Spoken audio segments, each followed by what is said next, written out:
আমাদের গুণীজনরা একটা কথা বলেন যে বাঙালি যে কোনো একটা বিষয় হলে সোজাসুজি 2-3 ভাগ হয়ে যেতে পছন্দ করে। এমনকি সূর্য পূর্ব দিকে ওঠে এরকম একটা স্বতঃসিদ্ধ ব্যাপার নিয়ে আপনি আলোচনা শুরু করবেন, তাও দেখবেন 2-3টা ভিন্ন ভিন্ন মত পাচ্ছেন এবং পরস্পরের সঙ্গে লড়াই শুরু করে দিচ্ছে। তো আমাদের হামজা চৌধুরী আসতেছে বাংলাদেশের ন্যাশনাল টিমে যোগ দিতে, আর মাত্র কয়েকটা দিনের অপেক্ষা। তারপরে সে আগে বাড়িতে যাবে, সেখান থেকে ঢাকায় আসবে, এসে ন্যাশনাল টিমের সঙ্গে প্র্যাকটিস করবে। এই সময় আমাদের উৎসব মুখর আলোচনায় থাকার কথা ছিল। তো আমি দেখতেছি হামজারে নিয়ে একের পর এক নানা রকম বিতর্কিত কথাবার্তা শুরু হয়েছে আমাদের অনলাইনে, এবং সেই জিনিসটা এখন দেখতেছি দ্বিতীয় ফেজে সেটার সঙ্গে আমাদের দেশের বুদ্ধিমান লোকজনও জড়ায় পড়ছে। প্রথমত যেটা আলোচনা হচ্ছিল যে হামজা বড় না সাকিব বড়, কে বড় সুপারস্টার।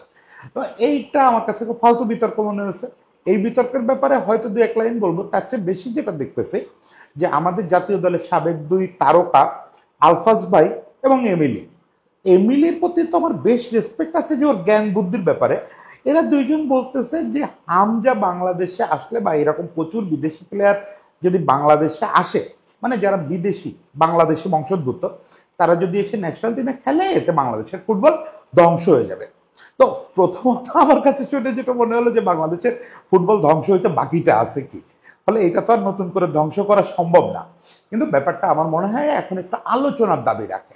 ওনারা যে জায়গা থেকে কথাগুলো বলতেছেন, ঠিক এই জায়গা থেকে সালাউদ্দিন ভাই দীর্ঘদিন পর্যন্ত আমাদের যে বাংলাদেশি বংশোদ্ভূত বিদেশিরা আছে তাদেরকে আসতে দেয় নাই, এদের নিয়ে কোনো আগ্রহ দেখায় নাই।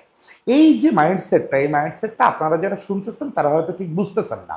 তারা শুধু এদের নিয়ে হাসতেছেন, আলফাজ বাইরে নিয়ে বা এমিলিরে নিয়ে হাসতেছেন, কিন্তু এই মাইন্ডসেটটা এই দেশে এক্সিস্ট করে, আরো অনেকের মধ্যে এক্সিস্ট করে। এই যে একটু প্রাচীনপন্থী যারা, তাদের মধ্যে এক্সিস্ট করে, ফলে এটাকে আমাদের কাউন্টার দেওয়ার দরকার। আমি একটু বুঝায় বলি যে কেন বাংলাদেশের ফুটবলেতে ধ্বংস হবে না, এবং যদি সামান্য হইলেও আগানোর সুযোগ থাকে আগাবে এটাতে, সেইটা একটু বুঝায় বলি। প্রথমত খুবই ফালতু মনে হলো সাকিব এবং হামজা, এই বিষয়ে আমি একটু সংক্ষেপে বলে দেই, এটা আসলে তর্ক করার কোনো সুযোগই নাই। আপনি যদি স্ট্যাটাস বিবেচনা করেন হামজা চৌধুরীর আশেপাশে নাই সাকিব আল হাসান, সেটা হচ্ছে যে গ্লোবালি কোন জায়গায় আছে, আর্থিক ইনকাম, তারপর বিশ্বের কোন লিগে খেলতেছে, তারপরে ইংল্যান্ড আন্ডার 19-এ খেলছে, এইগুলো সব তার গ্লোবাল স্ট্যাটাসে সাকিব অনেক পিছায় আছে, এটা মানতেই হবে। কারণ আপনি যদি ইংলিশ প্রিমিয়ার লিগের সেকেন্ড টায়ারেও খেলেন, সেই সঙ্গে ক্রিকেটের সমকালীন সর্বোচ্চ যে তারকা থাকবে তাকে আমি তুলনা করতে ঠিক রাজি না। ফুটবল এত বড় খেলা, এইটা শুধু আপনি পেমেন্টের দিকে তাকাইলে বুঝতে পারবেন যে হামজার সাপ্তাহিক ইনকাম কত আর সাকিবের বার্ষিক ইনকাম কত, এই দুটা দেখলেই আপনি বুঝতে পারবেন। এখন কথা হচ্ছে যে তারপরে কি তাহলে কি এই বিতর্ক করা যায়? এখানে আমি ডন ব্র্যাডম্যানের একটা কথা সবসময় বলি। ডন ব্র্যাডম্যান বলছিলেন যে কোনো এক যুগের ব্যাটসম্যানের সঙ্গে আরেক ব্যাটসম্যানের তুলনা হয় না, এটা করার কোনো সুযোগ নাই যে কে বড়। কারণ 2 যুগে উইকেটের চরিত্র 2 রকম থাকে, তার ফেস করা বোলারদের কোয়ালিটি 2 রকম থাকে, কন্ডিশন 2 রকম থাকে, ওই পৃথিবীর আইন কানুন বদলায়, ফলে সব মিলে এই তুলনা হয় না। সেখানে ফুটবল স্টার আর ক্রিকেট স্টারের কিভাবে আপনি তুলনা করেন, কিভাবে এই কম্পিটিশন হবে? তবে একটা বটম লাইন হচ্ছে যে হামজা কিন্তু এখনো বাংলাদেশের খেলে নাই, এটা মাথায় রাখতে হবে। আপনি যখন বলতেছেন বাংলাদেশের কে সবচেয়ে বড় স্টার, সেই কোশ্চেনে কিন্তু হামজা এখনো শিশু। শিশু মানে জন্মই হয় না তার। আগামী 25 তারিখ সে তার প্রথম ম্যাচ খেলবে।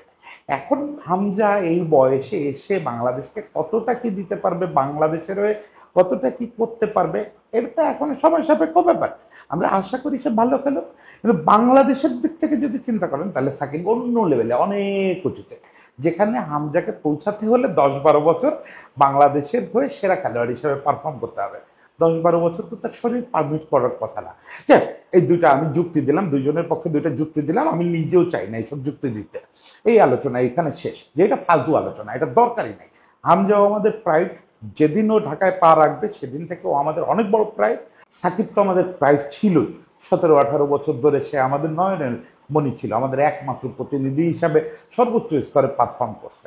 এখন আমরা আলোচনাটা আসি, আলফাজ ভাইরা যে আলোচনাটা তুলছে যে হামজাদের মতো এই যে বাংলাদেশি বংশোদ্ভূত খেলোয়াড়কে আমরা যদি নাগরিকত্ব দিয়ে আনি এবং ন্যাশনাল টিমে খেলাই, তাহলে বাংলাদেশের ফুটবল ধ্বংস হয়ে যাবে। প্রথমেই যেটা বললাম, এখানে আপনি একটু স্যাভেজ টাইপের করে উত্তর দিয়ে দিতে পারেন যে বাংলাদেশের ফুটবল ভাই ধ্বংস হইতে খুব একটা বাকি নাই, এটা অলরেডি ধ্বংসস্তূপ। ফলে এর থেকে বেশি ধ্বংস করার যোগ্যতা হামজার নাই, ফলে ওরা ধ্বংস করবে এই আশঙ্কা করেন না। কিন্তু রিয়েলিটি জিনিসটা যদি নিয়ে আমরা আলোচনা করি, যে ওনরা যেটা ভয় পাচ্ছেন সেটা হচ্ছে যে আমরা যদি বিদেশি বংশোদ্ভূত খেলোয়াড়দের টানা শুরু করি, অলরেডি আমাদের এখনকার টিমে সম্ভবত 4 জন বিদেশি বংশোদ্ভূত খেলোয়াড় এই দলে ডাক পাইছে। সবাই 11-এ খেলবে না, কিন্তু এর মধ্যে তারিক কাজী, জামাল ভুঁইয়া, হামজা এই 3জন তো খেলবেই। এবং যতদূর যা খবর পাচ্ছি আগামী 6 মাসের মধ্যে এই নাম্বারটা 7-8 পার হয়ে যাবে। মানে টোটাল স্কোয়াডে দেখা যাবে 7-8 জন বাংলাদেশি বংশোদ্ভূত খেলোয়াড় চলে আসছে, যার ভেতর থেকে আবার 4-5 জন একাদশে আছে। এখন আমরা যদি কথার কথা ধরে নেই যে 5 জন বাংলাদেশি বংশোদ্ভূত বিভিন্ন দেশের খেলোয়াড় বাংলাদেশ দলে খেলতেছে, তাহলে আর জায়গা থাকে মাত্র 6টা। মানে খেলা তো 11 জনের, 6টা পজিশনের জন্য তখন বাংলাদেশের সব লোকাল খেলোয়াড়কে লড়াই করতে হবে। এখন আপনি যদি সাদা চোখে দেখেন, আলফাজ ভাইয়ের জায়গায় যদি দেখেন, আলফাজ ভাই একসময় বাংলাদেশের সর্বোচ্চ গোলদাতা ছিল, এমিলি সম্ভবত তার টপকায় সর্বোচ্চ গোলদাতা হয়েছে। ফলে ওদের কথা গুরুত্বের সঙ্গে আমাদের শুনতে হবে। আর আলফাজ ভাই তো এখন মোহামেডানের কোচ, দেশের সবচেয়ে বড় ক্লাবগুলোর একটা কোচ। ফলে তাদেরকে এটা আমাদের বুঝাইতে হবে যে ভাই ব্যাপারটা ওই 7টা পজিশনের জন্য ফাইট করার না, ব্যাপারটা হচ্ছে 11-এ 11টা পজিশন নিজের করে নেওয়া। আপনি যাদের নিয়ে শঙ্কায় আছেন যে ওরা জাতীয় দলে তো তাহলে জায়গা পাবে না, জায়গা তো আমরা এভাবে গ্যারান্টি দিয়ে দিতেও চাই না। আমরা তো চাই 11টা পজিশনের জন্য বিদেশ থেকে বাংলাদেশি বংশোদ্ভূত 11 জন খেলোয়াড় আসবে, কমপক্ষে কমপক্ষে 11 জন খেলোয়াড় আসবে। এবার ওই 11 জনকে বিট করে আমাদের লোকাল গ্রোন খেলোয়াড় দিয়ে 11 জন খেলবে। সিনারিওটি এবার বুঝতে পারছেন? আলফাজ ভাই যদি কোনো কারণে এই কন্টেন্ট দেখেন, তাহলে আপনি সেই দৃশ্যটা একটু কল্পনা করেন। বিদেশ থেকে আসলে সে 11-এ চান্স পাবে এইটা আপনি ধরে নিচ্ছেন কেন? বা আপনি আপনার শিষ্যদের আগেই ব্যাকফুটে পাঠিয়ে দিচ্ছেন কেন?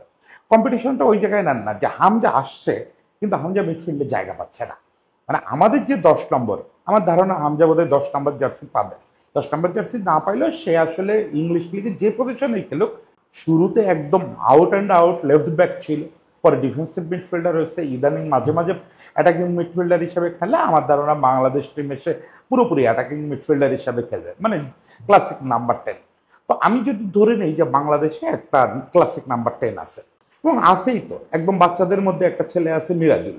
তো মিরাজুল আলফাজ ভাই ওইভাবে তৈরি করেন না যে আগামী 6 মাসের মধ্যে হামজা চ্যালেঞ্জে পড়ে যাবে, হামজা ন্যাশনাল টিমে জায়গা পাবে কি পাবে না এটা নিয়ে ফাইট হবে, সেই পরিস্থিতি তৈরি করেন। আপনারা চ্যালেঞ্জটারে এই জায়গা থেকে দেখেন যে না ভাই 11টা পজিশনের 5টা বা 6টা ওরা সিকিউর করে আসতেছে না। কে আপনাকে কথা দিচ্ছে যে আপনি বিদেশ থেকে আসলেই জায়গা পাবেন? আপনার তো ফাইট করতে হবে। আপনি যদি 2 জনের মধ্যে বেটার হন তাহলে আপনি 11 জনের মধ্যে ঢুকতে পারবেন, নতুবা তো আপনি জায়গা পাবেন না। আপনি সমিত সোম কানাডায় খেলছেন, কানাডা ন্যাশনাল টিমে খেলছেন, এগুলো আপনাকে নিশ্চয়তা দেবো না তো আমি আমি আমার বেস্ট 11 নামাবো। এখন আপনার লোকাল কোচদের চ্যালেঞ্জ হচ্ছে যে বেস্ট 11-এ যেন আমার নাম্বারটা বেশি থাকে, তাহলেই না আমাদের দেশের ফুটবল আগাবে। ধ্বংস হওয়ার তো কোনো প্রশ্নই না, বরং সামনে আগাবে। আমাদের না এ পর্যন্ত যদি শোনেন, এই যে যারা প্রাচীনপন্থী সালাউদ্দিন ভাই থেকে শুরু করে আলফাজ ভাই, ওনারা এ পর্যন্ত শুনলে একটু মাথা ঠান্ডা হওয়ার কথা। এরপর আমি আরো 2টো পয়েন্ট বলি। প্রথম কথা হচ্ছে যে আমি কেন চাই যে এইসব বিদেশে জন্ম নেওয়া বা বাংলাদেশি বংশোদ্ভূত বিদেশিরা, ইভেন কুইন সুলিভানের মতো খেলোয়াড় যারা কখনো বাংলাদেশের নামই শোনে নাই আগে, তার নানির বাড়ি হচ্ছে বাংলাদেশে, তারপরেও তাকে আমি কেন চাই বাংলাদেশের ফুটবলে? এইটা তো ঠিক ট্র্যাডিশন না। সারা পৃথিবীতে যেটা চলে সেটা হচ্ছে যে খেলোয়াড়টা পুরোপুরি হোমগ্রোন না হলেও দেখা যায় যে জন্ম আর্জেন্টিনায়, জন্ম ব্রাজিলে, জন্ম আফ্রিকান কোনো দেশে, পরে গিয়ে ফ্রান্স, ইতালি, ইংল্যান্ড এগুলোতে এস্টাবলিশ হয়ে আবার জাতীয় দলে রয়ে খেলে।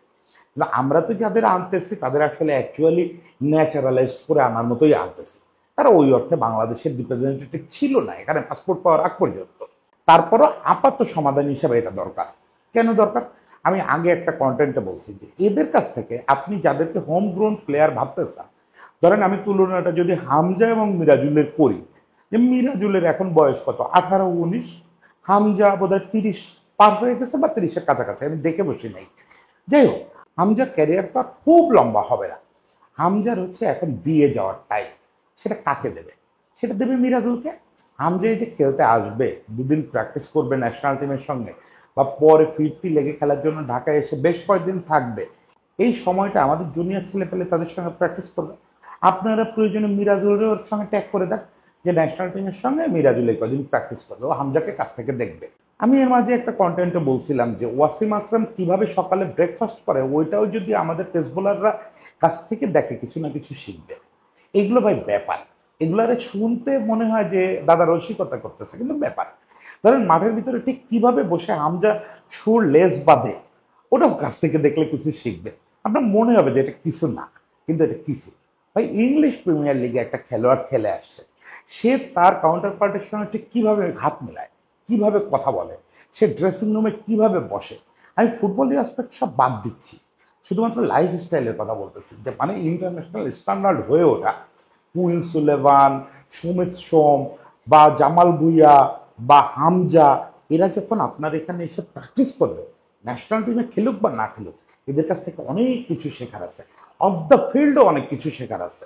এদের আচার ব্যবহার, খাদ্যাভ্যাস, রাতে ঘুমানো, ঘুম থেকে ওঠা, ডেইলি রুটিন সব শেখার আছে। অন দ্য ফিল্ডও অনেক কিছু শেখার আছে।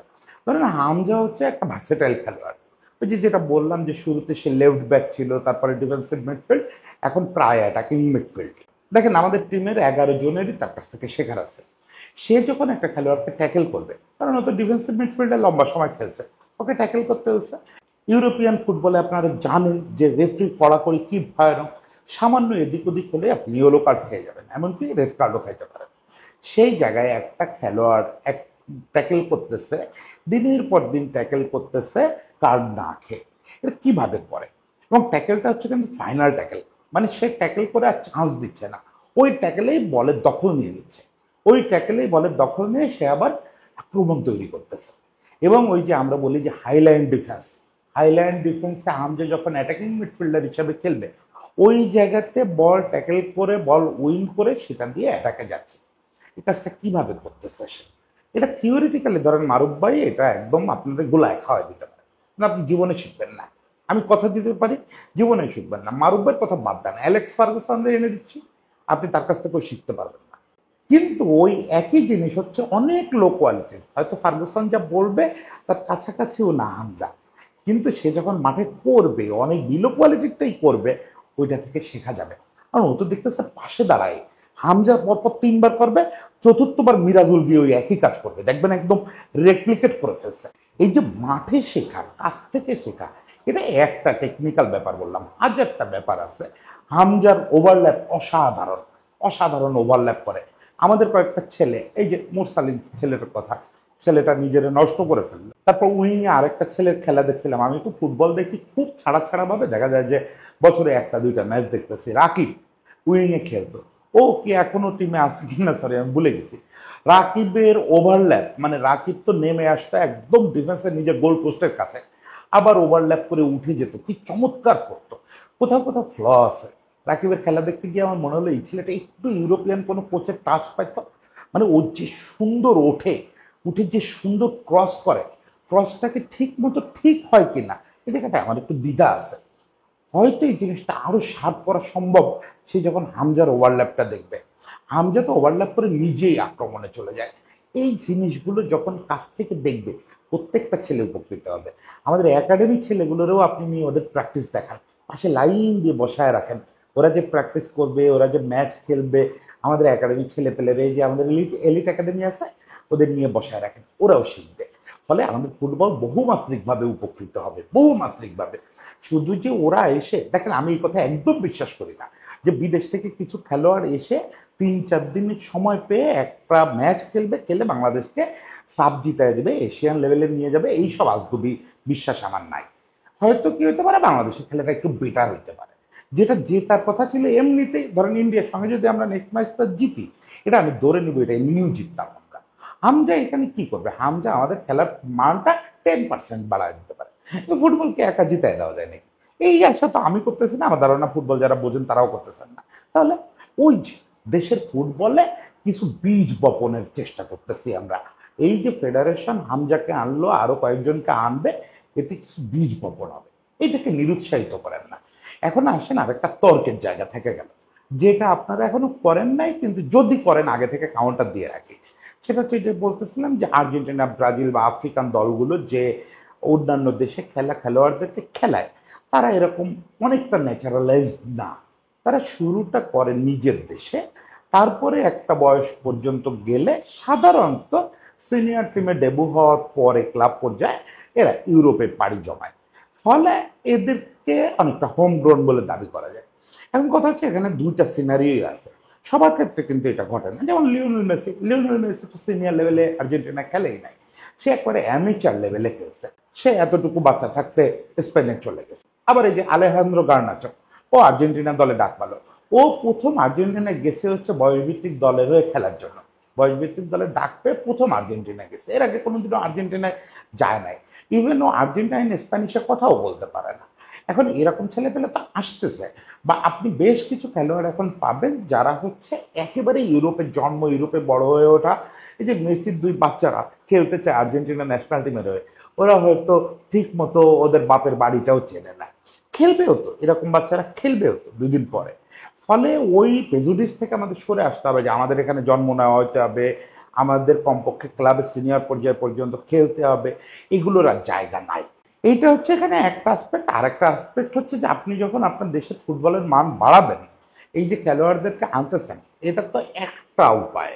আপনার আমি বললাম যে খেলোয়াড়দের একটা কালচারাল ডেভেলপমেন্ট হবে, আমাদের খেলার একটা কালচারাল ডেভেলপমেন্ট হবে, কিন্তু মূল ডেভেলপমেন্টের জায়গা তো এখানে না। মূল ডেভেলপমেন্টের জায়গা হচ্ছে ক্লাবগুলোর হাতে।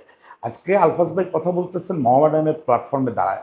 আপনি বলেন তো আলফাজ ভাই, এত বছর হয়ে গেল মোহামেডান আমাদের সবচেয়ে অভিজাত ক্লাবগুলোর একটা, মোহামেডানের কেন একটা একাডেমি নাই? আবাহনীর কেন একটা একাডেমি নাই? তাদের কেন নিজস্ব একটা সুন্দর মাঠ নাই, গ্যালারিওয়ালা একটা মাঠ নাই? মোহামেডানের যে প্র্যাকটিস মাঠটা, এটাও তো খুদে একটা মাঠ, ওখানে তো ফুল প্লেজের প্র্যাকটিস হয় না, মানে নিজেদের যে মাঠটা, কারোরই একটা বড় মাঠ নাই। এটা নাই কেন? এই জিনিসগুলো তো আমাদের লাগবে। প্রত্যেকটা ক্লাবের একাডেমি লাগবে, একাধিক বয়স ভিত্তিক দল লাগবে, তারপরে না আমাদের ফুটবলের উন্নয়ন হবে। আমরা কথায় কথায় আক্রমণ করি ফেডারেশনকে। কোন দেশের ফুটবল, ফুটবল পৃথিবীর কালচারই হচ্ছে ফুটবলের ডেভেলপমেন্ট হয় ক্লাবগুলোকে দিয়ে। ফুটবল কখনো জাতীয়তাবাদী খেলা না, ফুটবলের মূল ব্যাপার ফেডারেশন না। ফেডারেশন সাধারণত পৃথিবীর বেশিরভাগ দেশে হচ্ছে শুধুমাত্র কেয়ারটেকার অথরিটি হিসাবে থাকে। লিগটিকগুলোতে কোনো গ্যাঞ্জাম হলে সেটা যেন ট্যাকেল দেওয়া যায়। হ্যাঁ, রিয়াল মাদ্রিদ, বার্সেলোনা, এই যে ওদের লা লিগা কমিটি তোয়াক্কাই করতেছে না, 2 দিন বাদে বাদে কমিটির প্রেসিডেন্টরা অ্যাটাক করতেছে। কি হচ্ছে? স্পেনের ফুটবল আজকে এখানে চলে আসছে কিভাবে? কারণ হচ্ছে স্পেনের ক্লাবগুলোই ডেভেলপমেন্টটা করছে। পৃথিবীর সব জায়গায় তাই। আপনি আর্জেন্টিনার দিকে তাকান, ব্রাজিলের দিকে তাকান, আর্জেন্টিনার সিনিয়র পর্যায়ে থেকে খেলোয়াড় সরাসরি সিটিতে যাচ্ছে, বার্সেলোনায় যাচ্ছে, এটা কিভাবে হচ্ছে? হচ্ছে কারণ ওরা ওরকম একটা স্ট্রাকচার দাঁড় করাতে পারছে। আর্জেন্টিনায় অন্তত 200 ক্লাব আছে যাদের নিজস্ব একাডেমি আছে, নিজস্ব অন্তত 4-5টা করে বয়সভিত্তিক দল আছে প্রত্যেকের। ব্রাজিলের কথা বললাম না, ব্রাজিলে এই সংখ্যাটা 1000-এর উপরে হবে। ব্রাজিলের ফুটবল লিগ অত্যন্ত কমপ্লিকেটেড একটা লিগ। এটার এই স্তর আছে, এই স্তর আছে, 8-10টা স্তর। এই স্তরগুলো সর্বনিম্ন স্তরে যারা খেলে তাদেরও একাডেমি আছে, তারাও প্রোডাকশন তৈরি করে, তাদেরও নিজস্ব হোম গ্রাউন খেলোয়াড় আছে। এখন আপনার দেশে হোম গ্রাউন কোনো খেলোয়াড়ই নাই। আপনার দেশে একমাত্র হোম গ্রাউন খেলোয়াড়ের ভরসা হচ্ছে কদিন আগে তৈরি হওয়া একটা এলিট ফুটবল একাডেমি। সেইটার ভরসায় আপনি বিদেশি ফুটবলারদের আটকাইতে চান?